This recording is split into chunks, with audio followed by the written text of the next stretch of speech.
Major funding for KPBS Evening Edition has been made possible in part by Bill Howe Family of Companies, providing San Diego with plumbing, heating and air, restoration, flood and remodeling services for over 40 years. Call 1-800-BILL-HOWE or visit billhowe.com. And by the Conrad Prebys Foundation, Darlene Marcos Shiley, and by the following.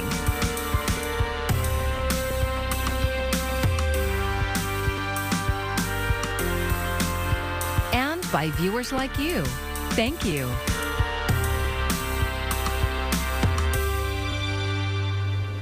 Good evening. It's Wednesday, September 14th. Thanks for joining us. I'm Maya Trabulsi. Tonight, students at 2 North County schools are making their voices heard over a recent attack and bullying allegations. We begin at Vista High School, where a protest is just getting underway. KPBS North County reporter Tanya Thorne is there live. Tanya. That's right, Maya. We're outside of Vista High School right now, where parents, students, and community members have gathered to protest over an attack that allegedly involved Vista High School football players. Now, the school's head football coach is on administrative leave, and the sheriff's department is investigating. The Vista Sheriff's Station received reports of a possible sexual assault at Vista High School on September 2nd. Detectives received a video of a student-to-student attack. It shows a teenage boy being forcefully pushed to the ground. The Sheriff's Department and the Vista Unified School District both released statements saying that upon investigating, the attack did not involve sexual assault. Investigators say they're also investigating another incident the day after the attack, but they don't say what kind of incident. Isidora Francisco de Hernandez is a mom in the school district. Her son doesn't go to Vista High School, but she heard of the incident. Y todos como padres estamos sufriendo. Yo no es mi hijo, pero yo también sufro porque también tengo hijos. She says that although she doesn't know the family involved, as a mom, she's suffering with them. De verdad es muy triste. Yo tengo hijos y no quisiera que pasaran lo mismo. She says the video made her sad, and she hopes an incident like this doesn't repeat. Francisco hopes all schools can learn from this and add extra security measures, because she says this isn't the only school dealing with these type of problems. The Vista High School football team is still playing, and they've had 2 games since the incidents. Live in Vista, Tanya Thorne, KPBS News. In the San Diego Union High School District, there are allegations tonight of online bullying against transgender students. The bullying allegedly happened on a social media page started by one of the district's own board members. KPBS education reporter MG Perez joins us now live from San Diego Academy in Encinitas, where the school board is scheduled to meet this evening. A group of students is insisting that action be taken immediately to protect the LGBT community. They are accusing the San Diego School Board Vice President, Michael Allman, of allowing and agreeing with derogatory comments that were made on a private Facebook page that he created and started. We should mention that that Facebook page is not sanctioned by the school district.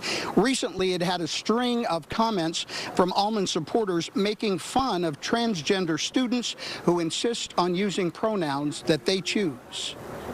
Pronouns are important because they help people feel comfortable. A lot of people are born not comfortable with the pronouns they were assigned. And because of that, I think it's our duty just as people to respect that and to respect everyone. I think that our board has shown that not only do they not care about student opinions, which they've blatantly said, but on top of that, they are participating in the behavior that harms our LGBTQIA+ community, and that is not support. You can say that you support students as much as you like, but actions speak louder than words, and there have not been actions that show that they support us. Mr. Lampert took his away. These students are not included in tonight's agenda because the board did not allow that. So instead, they showed up early this afternoon in order to be first in line so that they could make public comments, and they plan to do that tonight, as they also are showing support for their transgender classmates. They will also mention a resolution that they, the students, have created in order to add protection to the LGBT community. We should say that we did get a public post comment from Michael Allman, who is the the board member in question, and he said everyone should be called by the pronoun of their choice without question, ridicule, or judgment. This is unequivocally what I believe, and no one should say otherwise. There are people who feel I don't believe these things, but they are wrong. Again, that was a public post that Michael Allman made in response to all of this. Maya? Now, MG, you mentioned the students were not on the agenda for tonight's meeting, so will the school board reconsider? Late this afternoon, a communications officer with the district said that they are inviting the students to submit the appropriate documentation so that they can appear at the October board meeting. Thanks so much, MG Perez. The San Diego County Sheriff's Department announced a 16th person has died while in custody this year. A 56-year-old inmate at the George Bailey Detention Facility in Otay Mesa was found unresponsive in his cell yesterday afternoon. He was pronounced dead at the hospital. The man's name was not released, and the cause of death is under investigation. San Diego Mayor Todd Gloria was there today as Governor Gavin Newsom signed legislation aimed at getting treatment for people with mental health disorders, especially those experiencing homelessness. It establishes a so-called care court, allowing family members and others to petition a judge to draw up a year-long treatment plan. San Diego County is included in the first phase of the law's implementation starting October of 2023. Critics argue it will force some people with schizophrenia and other psychotic disorders into taking medication and therapy. It's been almost 3 years, but today the director of the World Health Organization said the end of the pandemic is in sight. COVID cases continue to drop in San Diego County, and it's now in the least restrictive tier. But as KPBS reporter Kitty Alvarado explains, not all experts are as optimistic. Still need to be cautious, but at the same time, I think we all need to live our lives and, move on. I feel that we should still protect each other, and sometimes we get a little bit too lax and then it comes back. I'm enjoying the not having to wear a mask and everything. It's been nice seeing everybody's faces and not having to worry about having a mask on me at all times. And I'm fully vaccinated, so. After 2 years of COVID restrictions, confusion of color-coded tiers, ins and outs of quarantines, most people we spoke with are pretty over the mandates and ready to be like SDSU student Brian Hamler. Now I'm just living my best life, trying to, get back to normal. And that may be a little closer, but with best practices. Because during the Board of Supervisors meeting on Monday, Dr. Wilma Wooten, the county's public health officer, said the COVID rates dropped 29% in 2 weeks, changing the county's CDC status. San Diego County is again at low or green community level based on metrics for case rates. Wooten credits vaccines for the lower rates. Also, the World Health Organization notes death rates are at their lowest since March of 2020, but cautions that while the end is in sight, we're not there yet. This is not like flu. This is not really behaving with predictable seasons where it really will strike. And we may be seeing tough variants ahead still. Dr. Eric Topol, the director of the Scripps Research Translational Institute, says he hopes the numbers keep dropping and people continue to feel confident. But he thinks the WHO's announcement is premature. It doesn't go along with the data. The deaths around the world are still 35% higher than their lowest point in the pandemic. We have 1/5 of the world's deaths, even though we're only 4% of the whole world population.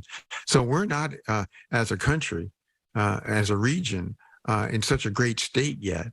I hope we'll get there. Topol advises people who have not been boosted within 4 to 6 months, it's time. Kitty Alvarado, KPBS News.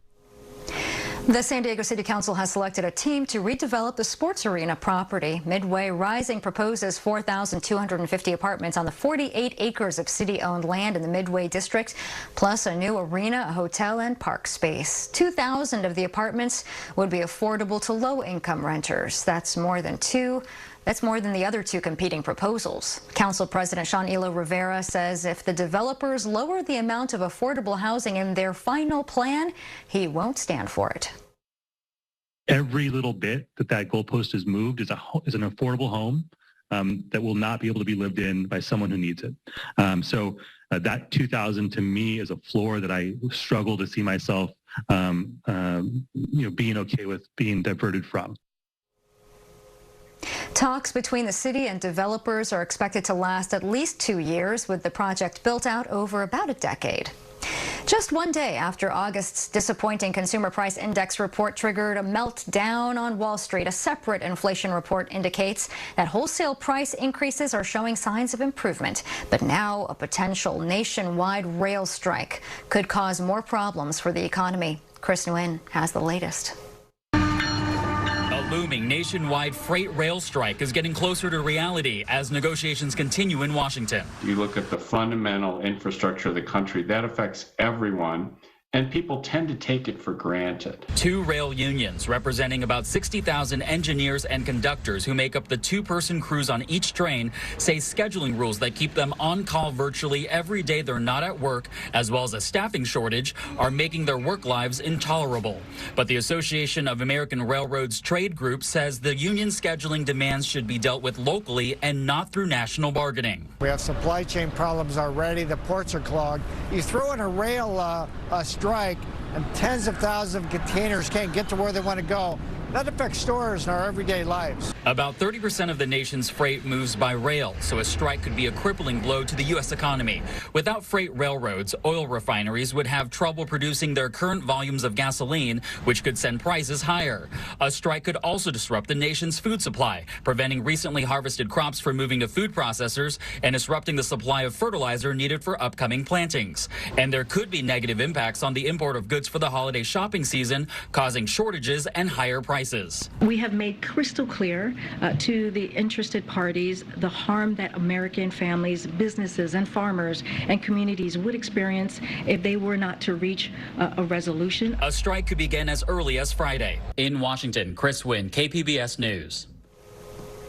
After years of neighbors asking the city for help, a crumbling street in Claremont is finally being repaved. Crews started work around 7:30 this morning on Limerick Avenue, fixing bumps, cracks, and potholes. Local leaders picked the street to kick off their road repair projects across San Diego. The goal is to transform 54 miles of the city's worst roads while adding things like bike lanes, better sidewalks, and accessible curbs. One neighbor who's lived on Limerick Avenue for more than 40 years says he started reaching out to get the street fixed back in 2017. Treacherous. It's dangerous. You have to drive, very carefully around everything. It's terrible for kids. It's terrible. People in wheelchairs. Couldn't wait for this day. This is, unbelievable that it's happening now. It's been a long, hard road. We're just very grateful that it's finally happening. Mayor Todd Gloria says he has ordered a full street-by-street assessment to prioritize repairs, and he hopes to fix 500 miles of roads in the next few years. Ocean Beach Pier is an iconic part of San Diego's coastline, but it may soon be torn down and fully rebuilt. KPBS reporter Jacob Ayers says the project will cost tens of millions of dollars. OB Pier first opened in July 1966, and now, over 50 years later, it may get a full makeover. The initial steps to rebuild Ocean Beach Pier started today, with the city exploring cost and reconstruction options. There have been some studies done that have shown that the pier is essentially at the end of its serviceable life. President of the Ocean Beach Town Council, Corey Bruins, says the pier recently reopened after repairs following storm damage. This isn't the first time that's happened. Over the past couple of years recently, really kind of the past 5, as the king tides come in seasonally, it's really battering away at the end of the pier, and so the city's been doing a lot of emergency repairs for a while. Lindsay Pope comes to the pier with her family almost every day. She told KPBS she wouldn't mind a full rebuild to ensure everyone's safety. I mean, it would just change our walk a little bit every morning. Yeah, just change our routine a little bit. We'd be sad to see it go for a little bit, but yeah, we'd look forward to it being back, that's for sure. The original pier was built for fishing, but the new design will include more uses. Over $8 million in state grants has already been set aside for the rebuild. Bruins told KPBS the total cost will be much higher. On the very low end, 60 to 80 million, could be upwards of 100 million. Also, construction costs are in flux and rising all the time. I imagine by the time that we break ground on a new pier, it'll be a couple of years at least. Bruins says the city is looking for the community's input on the project through a pier task force. The Active Transportation and Infrastructure Committee approved the agenda item today, and it'll move forward to the San Diego City Council to be heard sometime in the coming months. Jacob Ayer, KPBS News. People in San Bernardino County are on a long road to recovery. Flash flooding sent wave after wave of mud into their homes, destroying structures and even businesses. Reporter Tina Patel spoke to homeowners and has a look at the damage. Sure we're okay? You can hear Ole and Richie's family start to panic as the mud flowing outside their home Monday afternoon starts to get higher and faster. It was probably the most terrifying thing that we've been through here on the mountain. People in this mountain community knew the hillsides were still vulnerable after the El Dorado fire burned through 2 years ago, but there was only so much they could do to prepare. There's only one place for the stuff to go when it rains, and Mother Nature doesn't respect houses. 2 days after the storm, the Richies are still trying to locate all of their belongings that either tumbled down the hill or washed away. Others are trying to figure out how to get by until utility crews can come and make repairs. We have no power. Some people are without water, and we're being asked to boil water. Meanwhile, search and rescue crews are continuing to search for one person who is still unaccounted for. Neighbors say just the possibility that someone is still buried in the mud puts their losses and property damage into perspective. It's just stuff, and you can nail boards back to the walls, so it's not the end of the world. There's people that haven't been as lucky as us, and so we're counting our blessings.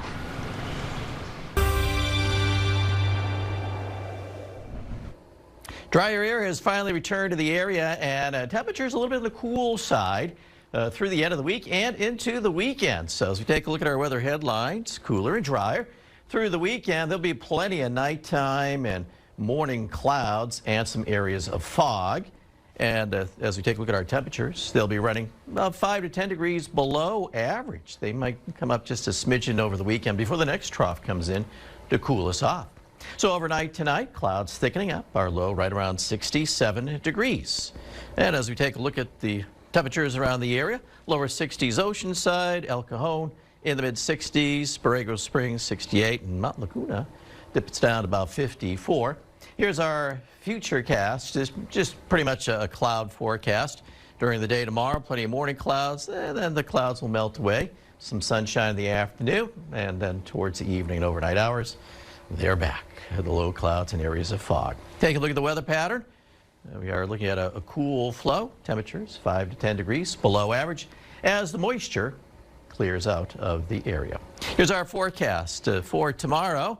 Clouds in the morning hours, giving way to some sun in the afternoon. Oceanside of San Diego. We'll see some comfortable readings for you around Escondido, El Cajon. Borrego Springs hits 94. Campo around 76. Here's the extended forecast, and see, we'll have plenty of clouds and fog in the morning hours next few days.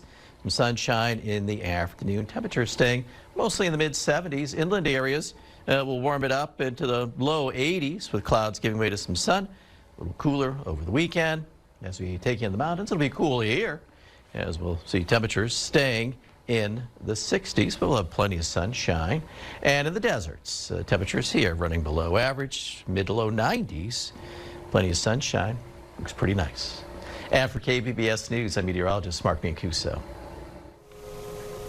It's a part of the fight against climate change that often doesn't make the news. Rainforest, sometimes called the lungs of the planet, continues to disappear at alarming rates. Now a gift from a San Diego venture capitalist is helping to turn the situation around. But as KPBS reporter John Carroll tells us, this gift is about more than saving rainforests. Watching this video shot in the rainforests of Ecuador, words like otherworldly come to mind. But the world cannot survive without these unique places. There is no way for us to meet, what the world requires without us keeping the standing forest standing. Listen, isn't that amazing? Nianta Spellman founded the nonprofit Rainforest Partnership 15 years ago. The group's mission is to protect, conserve, stabilize, and regenerate tropical rainforests. How they do that is what sets them apart. With communities, local and indigenous communities, as guardians and economic participants, while we also foster connection between people and nature, ensuring there's hope. Nianta Spellman now has the resources to do much more thanks to a $1 million gift from a San Diego venture capitalist. Rose Vitale certainly supports preserving the rainforest, but her gift has as much to do with that as the fact that Nianta Spellman is a woman. It's always about how do we support women. And it's not just because we are women. You know, I think that, you know, like I've coined the phrase, women are the new asset class. And this is the opportunity. We just have to define what those assets are all about. Vitale liked what she saw in Nianta Spellman and Rainforest Partnership, a nonprofit teaching the people that care most about the rainforest how to launch their own for-profit ventures. If we can create, you know, these for-profit models in the rainforest, then obviously then we can help them become more sustainable in terms of furthering their mission and growth. The upshot? People who live in the rainforest get to the point where they have sustainable ways of supporting themselves and their families without feeling like they have no choice but to burn the rainforest for farming. A choice that in the biggest of pictures will help to stop rainforest deforestation, that will help to save the lungs of this planet. John Carroll, KPBS News. 3D printing has brought innovation and flexibility to the creation of goods that was never available in traditional factories. KPBS science and technology reporter Thomas Fudge shows us how it works. On the factory floor of Incept 3D in Mira Mesa, there are more than 100 3D printers in action. They're making everything from replicas of human bones to tap handles for San Diego breweries. It's basically a very sophisticated hot glue gun. Company founder and CEO Michael Armbruster explains the process. You've got filament that goes up through a tube and it comes out of this very tiny nozzle. The 3D printer will then travel along the X and Y plane, depositing that filament onto the part. Some objects are made in 24 hours, some are made overnight. Armbruster says he got hooked on 3D printers 10 years ago because he loved making things and immediately saw the potential of 3D printing. I was just blown away that this technology completely disregards complexity as a challenge. A part can be very simple or a part can be very complex. The machines simply don't care. You can then build any shape, which would then, of course, apply to any industry that needs to make things. He says 3D printing is great as long as you're making a diversity of products or small volumes of the same thing. It cannot compete with conventional manufacturing if you want to make 10,000 identical items. Factories using predetermined molds can punch out product a lot faster. Carolyn Freund is an economist at UC San Diego and dean of the School of Global Policy and Strategy. She has studied how 3D printing has affected trade and says it has increased international trade among those products that are commonly printed. She says 3D printing excels at the innovation end of product creation. Say I'm looking at a part and I'm thinking, actually, this part would work much better if it was slightly differently shaped. Now, if I wanted to use a mold, I'd have to make a new mold, do all this work, and if it didn't work, throw out the mold. With 3D printing, I can try thousands of different ways of adjusting that little part, see which one works best, and then make a mold for that new, better part. And then there are products where every one of them needs to be a little bit different. One place we're seeing it a lot is in artificial limbs. So the size of artificial limb anybody needs and shape is going to be slightly different. And the closer it can match their actual other limb, the better. Making artificial limbs with 3D printers is exactly what San Diego-based Limber Prosthetics and Orthotics does. UCSD engineering doctoral student Joshua Pels is the CEO of Limber P&O.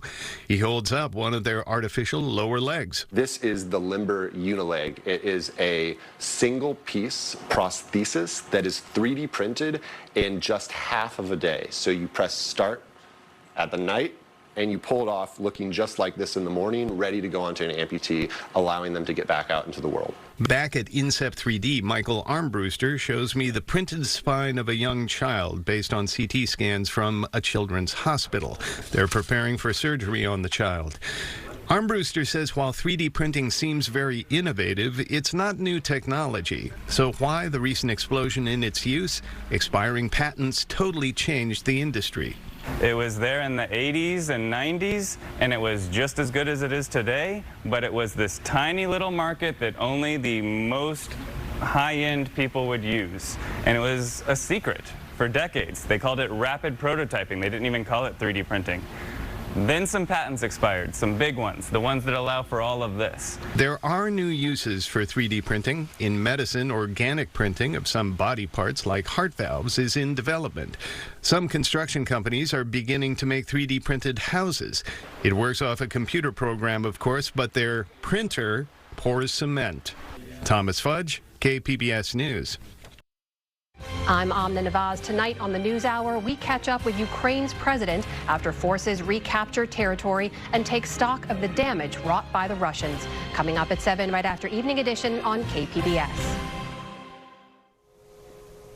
Here's a look at what we're working on for tomorrow in the KPBS newsroom. The trend of quiet quitting. NPR's Morning Edition looks at how people are taking a more detached attitude toward their jobs.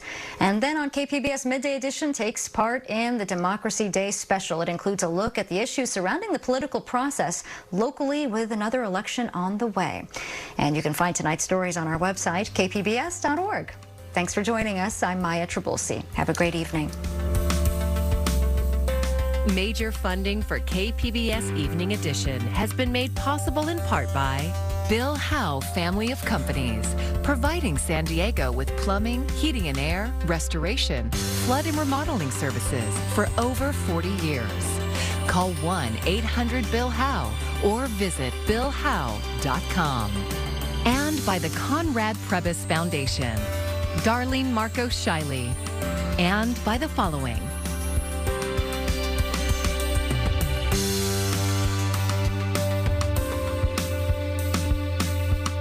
By viewers like you.